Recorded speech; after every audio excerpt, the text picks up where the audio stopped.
Hello class 10। आज हम start करेंगे क्वाड्रेटिक इक्वेशन। सो स्टार्ट करते हैं quadratic equation class 10 ICSE board.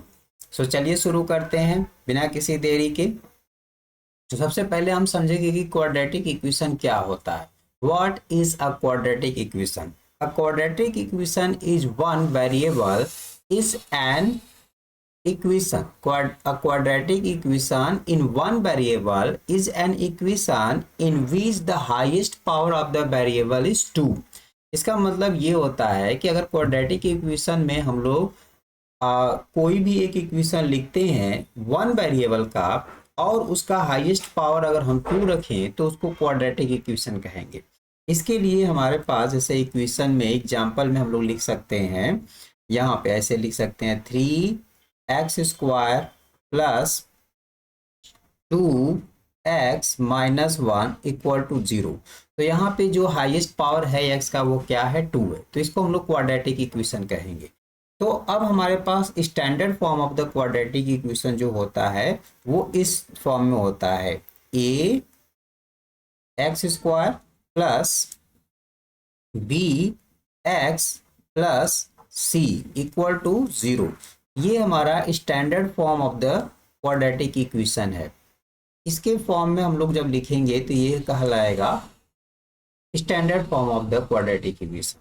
अब सबसे पहले हम क्वाड्रेटिक इक्वेशंस में समझेंगे कि जो हमारे पास ये है ये क्या है। तो ए बी सी यानी ए बी सी ये हमारे क्या होते हैं, रिलेटेड होते हैं। ठीक है, ये एलिमेंट्स होते हैं रेशनल नंबर के। या but A not equal to 0, A हमारा 0 नहीं होना चाहिए, यानी ये जो कोफिशिएंट है वो 0 नहीं होना चाहिए। अगर 0 हो गया तो x के पावर पूरे को 0 कर देगा, तो बी एक्स प्लस सी हमारा एक इक्वेशन बनेगा जो एक लीनियर इक्वेशन हो जाएगा। तो इसलिए हमारे पास ए बी सी जो है, जहाँ पे ये कांस्टेंट वैल्यू भी होते हैं कोफिशिएंट भी होते हैं और ये एलिमेंट होते हैं आर के, यानी कि एक रियल नंबर्स। अब हम स्टार्ट करेंगे कि इसको सॉल्व कैसे करते हैं। तो solving the quadratic equation by the fraction. अब फैक्टराइजेशंस की हेल्प से हम इसको सॉल्व कर सकते हैं। तो पहला रूल होता है every quadratic equation has the two root. Suppose अगर हमारे पास x² है तो x² इक्वल टू अगर 16 है तो इसके दो रूट निकलेंगे। एक तो हम लोग लिख सकते हैं x इक्वल टू +4 और -4, यानी कि इसके दो रूट होंगे। इसको हम ऐसे भी लिख सकते हैं x² - 16 इक्वल टू 0। इसको अब हम ब्रेक कर देंगे a² - b² के फार्मूले से। ये हो जाएगा एक ब्रेकेट में, यानी एक टर्म्स और हम लिख लेते हैं ऐसे x² - 4 का स्क्वायर। तो इसको हम लोग इक्वल करके ऐसे लिख सकते हैं x - 4 in one bracket and another bracket x + 4। तो ये हमारा a² - b² के फार्मूले से ब्रेक डाउन हो गया। इसके अकॉर्डिंग हम बोल सकते हैं कि x के दो वैल्यू आएगा। एक x - 4 इक्वल टू जब 0 करेंगे तो हमें x इक्वल टू क्या मिल जाएगा, 4। और यहाँ पे अगर x + 4 इक्वल टू 0 लिखेंगे तो यहाँ पे x की वैल्यू आ जाएगा -4। सो हम बोल सकते हैं कि इसमें x की दो वैल्यू आएगी, यानी दो रूट आएंगे, एक पॉजिटिव में एक नेगेटिव में। दूसरा रूल हमारे पास होता है, अब ये ध्यान से देखिए, ये दोनों ही रूट हमारे क्या है, consider have to the equal roots. ये दोनों रूट्स इक्वल हैं, बस इनके क्या है कि एक पॉजिटिव है एक नेगेटिव है। अब हम दूसरा रूल समझेंगे। दूसरा रूल हमारा क्या होता है, दूसरा रूल हमारा होता है कि if the product of two factor, अगर हमारे पास अगर हम लिखें इफ द प्रोडक्ट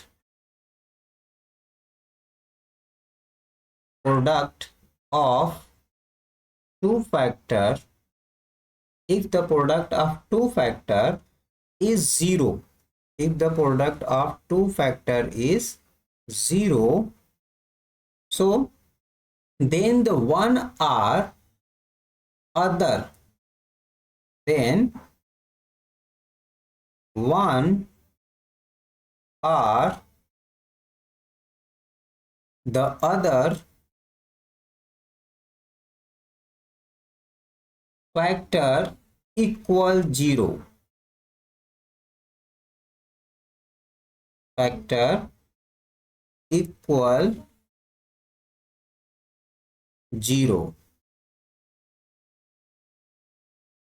इसके कहने का मतलब क्या है कि अगर हमारे पास if the product of two factor 0, दो फैक्टर के प्रोडक्ट अगर 0 होंगे तो देन द वन और द अदर फैक्टर इक्वल 0 होगा, इक्वल्स 0, यानी कि उसमें से एक फैक्टर या दूसरा फैक्टर 0 के इक्वल होगा।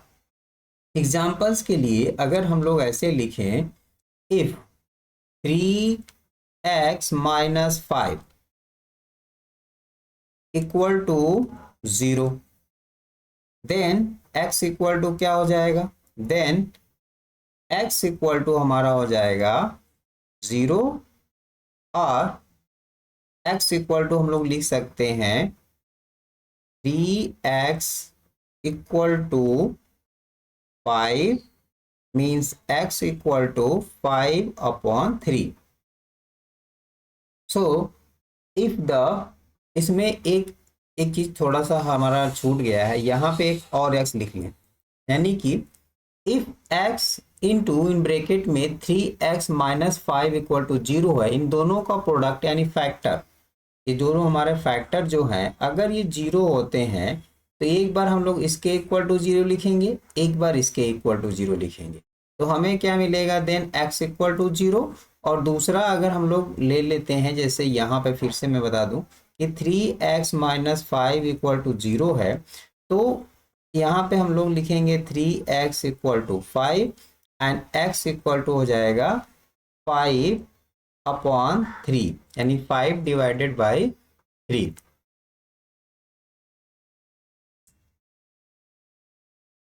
5 डिवाइडेड बाई 3, यानी अब हमें ये पता चल गया है कि if the product of two factor is 0 then one or other factor equals 0, वो 0 के इक्वल होगा। अब हम लोग इस पूरे को सॉल्व करेंगे, तो हमें सॉल्व करने के लिए बहुत ही इजी ये फॉर्मूले थे, अब ये समझना था बस हमें। अब हम डायरेक्टली इक्वेशंस सॉल्व करते हैं और चलिए स्टार्ट करते हैं। तो हमारे पास क्वेश्चन है, जैसे एक हमारे पास क्वाड्रेटिक इक्वेशन है x square minus 3x equal to 0। इस क्वाड्रेटिक इक्वेशन को हमें सॉल्व करना है, तो सबसे पहले हम लोग क्या करेंगे, इसमें देखिए x square minus 3x equal to 0 है, तो अब इसे हम लोग क्या करेंगे, जो कॉमन है यहाँ पे x और यहाँ पे x दोनों में कॉमन है, तो सबसे पहले कॉमन को हम लोग ले लेंगे, अलग कर लेंगे, तो x को कॉमन लेंगे तो यहाँ पे क्या बचेगा हमारा x माइनस 3 और इक्वल टू क्या हो जाएगा 0। अब एक बार हम लोग x इक्वल टू 0 पुट करेंगे और दूसरी बार यहाँ पे जो हमारा है x minus 3 that is equal to 0 put करेंगे।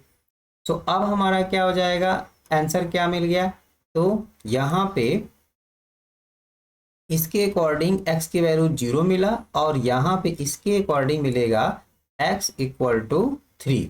तो हमें आंसर मिल गया, x की दो वैल्यू मिल गए, एक 0 और एक 3।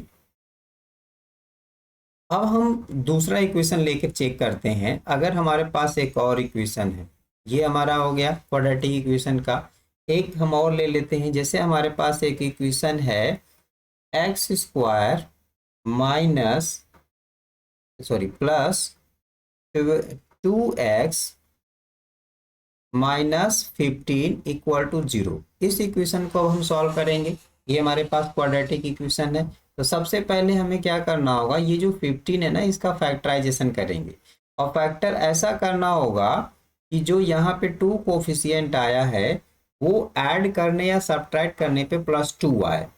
तो अब हम इसका फैक्टर निकालेंगे, तो इसका फैक्टर निकालने के लिए 15 का अगर हम फैक्टर निकालें, देखिए तो क्या हो सकता है, 3 इंटू 5, अब 3 5 जा 15 होगा, और अगर 5 में से 2 सब्ट्रैक्ट 5 में से 3 सब्ट्रैक्ट करें तो हमें क्या मिलेगा, 2 मिलेगा।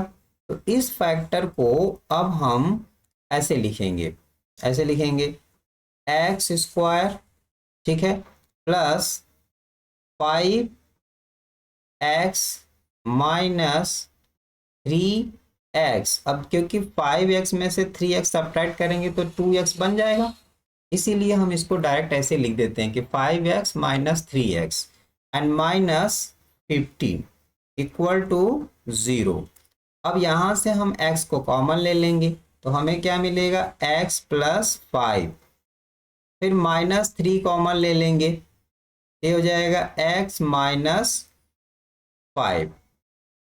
अब दोनों ब्रैकेट हमारे एक जैसे हो गए तो इनको एक साथ लिख लेंगे, x minus 3 in one bracket and sorry, यहाँ पे अगर हम माइनस 3 कॉमन लिए हैं तो ये प्लस 5 हो जाएगा। सो x प्लस 5, अब इक्वल टू ये क्या हो जाएगा, 0। अब दोनों को अलग अलग हम लोग लिख के x की वैल्यू फाइंड करेंगे तो x minus 3 equal to 0। So x equal to हमें क्या मिल जाएगा, 3 and here x plus 5 equal to 0, then x equal to क्या हो जाएगा, 5 को इधर ट्रांसपोज कर देंगे तो जाएगा -5। तो हमें x की दो वैल्यू मिल गई, एक मिल गई +3 और दूसरी मिल गई -5। तो ये आंसर हमारा आ गया। इस तरह से क्वाड्रेटिक इक्वेशन को हम लोग सॉल्व कर सकते हैं। तो चलिए अब हम लोग पूरी एक्सरसाइज को सॉल्व करते हैं। अब हमारे पास क्वेश्चन है, नेक्स्ट क्वेश्चन है, पहला क्वेश्चन हम लोग देख सकते हैं। वैसे ये दो क्वेश्चन हम लोगों ने कर लिए हैं, ये हमारा क्वेश्चन नंबर 1 हो गया, ये क्वेश्चन 2 हो गया। अब हम नेक्स्ट सॉल्व करेंगे क्वेश्चन, ये जो मान लीजिए हम जो सॉल्व किए हैं ये दोनों हमारे एग्जाम्पल हैं। अब हम एक्सरसाइज सॉल्व करेंगे, एक्सरसाइज 5A है ये एक बुक है हमारे पास जो कि यश चंद की है, ICSE मैथमेटिक्स। तो इसमें एक्सरसाइज 5 दिया हुआ है। अब 5A को हम सॉल्व करेंगे। तो पहला क्वेश्चन हमारे पास है, first question, x minus 3 bracket में x प्लस 7 इक्वल टू 0। बहुत ही इजी क्वेश्चन है। सबसे पहले क्या करेंगे, ये पहले से दो इसके फैक्टर हैं तो अलग अलग हम लोग लिख लेंगे। तो यहाँ पे हम लोग लिखेंगे x minus 3 equal to 0, then हमें मिलेगा x इक्वल टू 3 और यहाँ पे हम लिखेंगे x plus 7 equal to 0। So x equal to मिलेगा -7।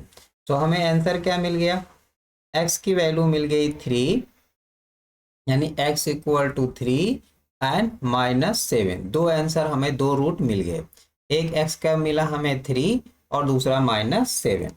अब नेक्स्ट क्वेश्चन हम सॉल्व करेंगे।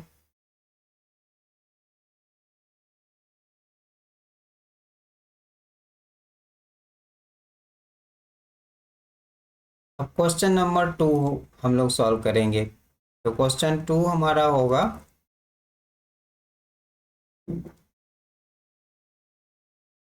क्वेश्चन 2 दिया हुआ है एक्स स्क्वायर, ये रहा हमारा क्वेश्चन 2।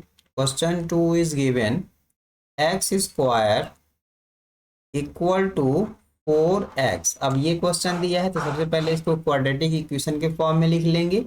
हम लिखेंगे x square minus 4x equal to 0। अब यहाँ से हम x को कॉमन ले लेंगे तो ये हमारा हो जाएगा x माइनस 4, बिकॉज दोनों में x कॉमन है, यहाँ पे भी x है, यहाँ पे भी x है, तो x कॉमन हो गया and that is equal to 0। अब हमारा क्या हो जाएगा, x इक्वल टू 0 एंड दूसरा हम लोग लिख सकते हैं x minus 4 equal to 0। So x equal to 4। तो हमें दो रूट मिल गए, एक रूट हमारा मिल गया x इक्वल टू 0 एंड दूसरा रूट हमें मिल गया x इक्वल टू 4। तो इसका आंसर हमारा क्या हो गया, हमारा हो गया x equal to 0 and x equal to -4। दो रूट हमें फाइंड हो गए, मिल गए। अब हम क्या करेंगे, एक दूसरा क्वेश्चन लेके देखेंगे। Question number 3। तो क्वेश्चन 3 हमारे पास जो है वो यहाँ हम एक लाइन ड्रॉ कर लेते हैं। अब यहीं पे हम क्वेश्चन नंबर 3 सॉल्व करेंगे। तो क्वेश्चन 3 हमारे पास है in one bracket 1/3x minus 1 bracket close and another bracket 1/2 x plus 7 bracket close that is equal to 0।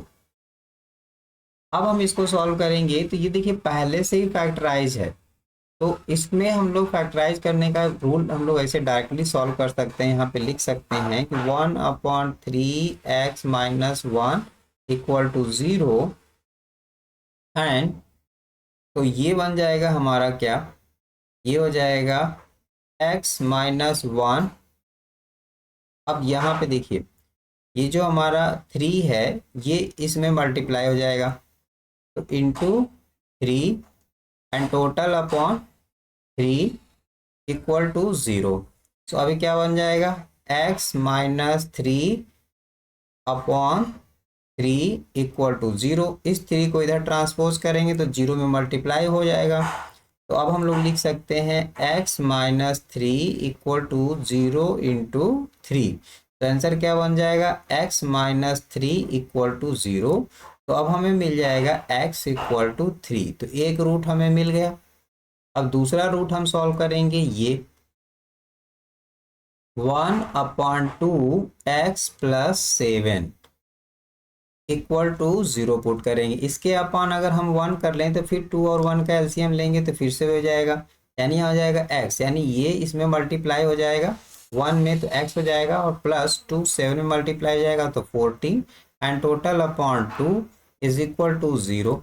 अब 2 को इधर ट्रांसपोज करेंगे तो 0 में मल्टीप्लाई होगा। सो यहाँ पे हम लोग लिख सकते हैं x प्लस 14 इक्वल टू 0। अब हमें मिल जाएगा x इक्वल टू -14। 14 को ट्रांसपोज कर देंगे। सो हमें आंसर क्या मिला, हमें मिला 2 रूट, और वो रूट हमें कौन कौन से मिले, एक मिला हमारे पास +3 और एक मिला -14। होप कि आपको ये क्वेश्चन आसानी से समझ में आए होंगे। इस एक्सरसाइज के सभी क्वेश्चन को हम 1 बाय 1 सॉल्व करेंगे अगले वीडियो में। तब तक के लिए धन्यवाद।